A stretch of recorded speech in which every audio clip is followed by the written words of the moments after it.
السلام علیکم ورحمۃ اللہ وبرکاتہ۔ برادران اسلام اور خواتین اسلام اور برادران وطن، آپ نے جلال الدین قاسمی کا آڈیو ٹیپ سنا تھا، جس میں میرے اوپر تنقید کر کے انہوں نے رکھ دیا، حالانکہ اس نے جو مجھ پر الزامات لگائے تھے اور بہتان باندھے تھے، اس کو اچھی طرح یہ جانتے ہیں۔ میرا ساتھ 15 سال سے کام کر رہے تھے۔ جنوبی ہند میں ان کو لا کر کے ان کی شخصیت کو نکھارنا، یہ صرف اور صرف جمعیت علماء اہل حدیث کا تھا، اور گلبرگہ میں جماعت کے احباب ان کو جان سے مارنے تک کھڑے ہو گئے تھے۔ وجہ کیا تھی؟ ان کی بے علمی اور بے عملی۔ لما تقولون ما لا تفعلون، ایک ہی تقریر پورا ہندوستان کرتے پھرتے رہتے ہیں، جس میں مہینے مہینے گزر جاتے ہیں، اور جہاں بھی باری آتی ہے وہاں نیا موضوع معلوم ہوتا ہے۔ خیر، وہ ان کی صلاحیت ان کے ساتھ، مگر یہ پیشہ ور مقرر ہیں۔ ہم ان کو 50,000 روپے دیتے تھے، بعض جگہ سننے میں آیا 60,000 روپے دیتے ہیں، اور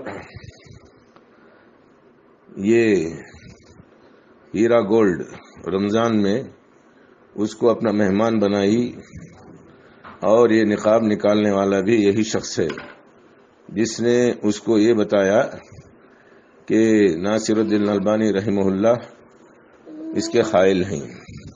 کیا آپ بتا سکتے ہیں کہ ناصر الدین البانی رحمہ اللہ اپنی بیوی اور بچیوں کو لے کر کے ایسے ہی گھومتے تھے، اور اس کی سیاست پر بھی کوئی تنقید نہیں کی؟ تو الانسان عبید الاحسان، یہ تو غلام بن گیا اس کا۔ میں نے سنا حیدرآباد کے معتبر لوگوں سے اسے ماہانہ 1 لاکھ روپے وظیفہ دیتی ہے، جس کی وجہ سے اس کی تائید میں جو بیان آیا تھا سن کر کے یقین ہو گیا۔ اور یہ بھی معلوم ہونا چاہیے آپ کو، دبئی میں T10 میں شرکت کرنے والے یہ صاحب بھی ہیں، معراج ربانی بھی ہیں، عنایت الرحمن مدنی بھی ہیں، تو یہ سب اس کے شوقین ہیں، اور اس کو بلانے والی یہی خاتون ہے۔ تو معلوم ہوا کہ ہمارے علماء کتنے دوغلے ہیں، حق کی بات کرنے سے کتراتے ہیں، بغیر پیندی کے لوٹے ادھر ادھر بدل جاتے ہیں۔ تو ان پر کوئی بھروسہ نہیں رہا، بھروسہ صرف اللہ پر ہے، اور یہ حق کی تائید میں کبھی نہیں آئیں گی۔ کیوں؟ ان کے بارے میں اللہ تعالیٰ نے فرمایا ان الذین یکتمون ما انزلنا من البینات والہدی من بعد ما بیناہ للناس فی الکتاب اولئک یلعنہم اللہ ویلعنہم اللائنون۔ دوسری آیت ہے ان کثیرا من الاحبار والرہبان لیأکلون من اموال الناس بالباطل ویصدون عن سبیل اللہ۔ اور ایک عالم کو جیل سے نکال کر کے اسی بہانے وہاں کا مندوب مقرر کر دیا، کہاں کا؟ سعودی عرب کا، کہ وہاں سے سب لوگوں سے پیسہ وصول کریں اور اس کی کمپنی میں جمع کر دیں۔ تو یہ ایک سازش ہے اصل میں۔ جب کھلی آیتیں، کھلی احادیث سامنے آتی ہیں، تو اس نے جو میرے اوپر بہتان لگائے اس پر ایک کا بھی نوٹس نہیں لیا، خالی فحاشا کا لیا، فاحشہ کا لیا، مکار کا لیا۔ اس نے کہا کہ میں غیب کی باتیں بتاتا ہوں، لوگوں کو جن ہے بول کر کے پیسے اینٹتا ہوں، 2 لوگ 4 لاکھ 5 لاکھ روپے، اور اسی طریقے سے مجھے بدنام کیا ہے کہ چیٹی لے کر کے چندے وصول کرتا ہوں، حرام کھاتا ہوں، جبکہ پورا حرام اسی کا ہے۔ تو یہ بھی حرام کھا رہے ہیں، یہ مولوی حرام کھا کر کے اللہ کی جنت میں کیسے چلے جائیں گے؟ حق کو چھپانے کے لیے آڑ چاہیے۔ تو جب سے یہ حیدرآباد آیا تھا یہ شخص، وہاں اسے یہ تعلیم دیتا رہا کہ تم سیاسی میدان میں بھی آ جاؤ اور اپنا نقاب بھی اتار دو، اور اس پر اس نے 1 لاکھ روپے ماہانہ وظیفہ۔ بعض لوگوں کو ایک انوا کار اور ڈرائیور اب بعض لوگوں کو کتنا کیا دے رہی ہے وہ اللہ جانتا ہے. تو بہرحال یہ سب کے سب لوگ جو ہے حق بولنے کے بجائے باطل کا ساتھ دے رہے ہیں. انشاءاللہ ہم حق پر ثابت رہیں گے اور اللہ تعالی ہم کو ثابت قدم رکھے. ایسے بغیر پیندی کے لوٹے جو مولوی ہیں اللہ تعالی ویسے بننے سے ہم کو بچائے. تو مجھے اچھی طریقے سے عشرت جانتا ہے لیکن یہاں کیوں بھیگی بلی بن گیا معلوم نہیں ہے, کیوں کلام نہیں کیا معلوم نہیں ہے. کیا سب الزامات صحیح تھے؟ ارے بھائی میں بولنا چاہوں تو تمہارے خلاف بہت باتیں بتا سکتا ہوں. خبردار, تمہاری پول میرے پاس ہے. ہم سے 50 ہزار روپیہ 60 ہزار روپیہ لے جاتے تھے. اس ٹائم پر ہم بھلے تھے. ہوائی جہاز کے آنے جانے کے ٹکٹ دیتے تھے. اس وقت ہم بھلے تھے. اب ہم برے ہو گئے. کیوں؟ وہ سٹا دکھاتی ہے اور سٹا کھلاتی ہے, اس میں آپ کو بلاتی ہے.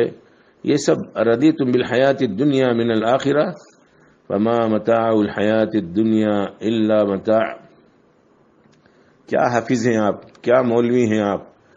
علم رکھتے ہوئے لا علمی کا اظہار کرنا اور جاہلہ کو جو ہے بڑا چڑھا کر کے بولنا, یہ آپ کا کام ہے. جو پرانے زمانے میں شعرا کرتے تھے, قصیدے لکھتے تھے, بالکل اسی طریقے سے آپ لوگوں نے کام کیا ہے. اللہ تعالیٰ کی مار آپ کو بھی پڑے گی, دوسرے مولویوں کو بھی پڑے گی, اور جو اس کا ساتھ دے رہے ہیں وہ سب کے سب لوگ انشاءاللہ دنیا میں بھی لہم خزی فی الدنیا ولہم فی الآخرۃ عذاب علیم, عذاب مہین. تو یہ آپ کے لیے بھی ہے. تو لہذا آپ یہ مت سمجھو کہ اللہ کی پکڑ سے چھوٹ جائیں گے. خالی 2 لفظ بول کر کے وہ آڈیو بند کر دیا. کیوں بند کر دیا؟ اب آگے بات نہیں چلتی اور بولنا ہے تو حق بولنا پڑے گا. میرے بارے میں جانتے ہوئے میرے ہاں رکتا تھا, سب کچھ کرتا تھا. یہ شخص نماز ہی نہیں پڑھتا تھا, نماز ہی نہیں پڑھتا تھا. میں اللہ کی قسم کھا کر کہتا ہوں کسی بھی وقت میں اسے نماز کی پابندی کرتے ہوئے نہیں دیکھا. بیٹھا رہے گا, بیکار کا بیٹھا رہے گا. تو میں نے گلبرگہ سے جو بات سنی تھی وہ یقین میں تبدیل ہو گئی. بے نمازی ہے, بے عمل ہے, اور جب تقریر کر کے باہر نکلتا ہے تو انشٹ کرتا ہے اور اپنے لنگڑے پاؤں سے جو ہے اسبال ازار کرتے ہوئے پھرتا رہتا ہے. یہ عالم ہے؟ اسے علم کی اہمیت معلوم ہے؟ بے عمل ہے. اللہ تعالیٰ نے فرمایا کبر مقتا عند اللہ ان تقولوا ما لا تفعلون. اگر میں کہنے لگوں تو بہت کچھ کہہ سکتا ہوں, لیکن میں تعلیق اس لیے لگا رہا ہوں کہ اس نے ایک طرفہ بات کر کے آڈیو بند کر دیا ہے. اس لیے میں اس کی ساری خامیوں کو بیان کرتے ہوئے آپ لوگوں کو آگاہ کر رہا ہوں کہ مطلبی مولوی ہے. جب تک ہمارے پاس مطلب تھا ہمارا گاتا تھا, اب ہمارے پاس مطلب ہٹ گیا ہے, وہ پیسے دے رہی ہے تو اب اس کا وفادار بن گیا ہے. اے بے وفا, اللہ سے وفاداری کر. اللہ کی رضاقیت میں تو شرک کر رہا ہے اور اس کے چند پیسوں کو تو اپنی بڑی دولت سمجھ رہا ہے. یہ زیادہ دن کام نہیں آئے گی. لہذا اللہ سے ڈر اور اللہ تعالیٰ کا ڈر رکھ, اور دنیا کے اندر یہ فیشن پرستی اور ہیرو پرستی چھوڑ دے. اللہ تعالیٰ تجھے پہلے ہی لنگڑا بنا دیا ہے, اب کیا تو ایکٹنگ کرے گا؟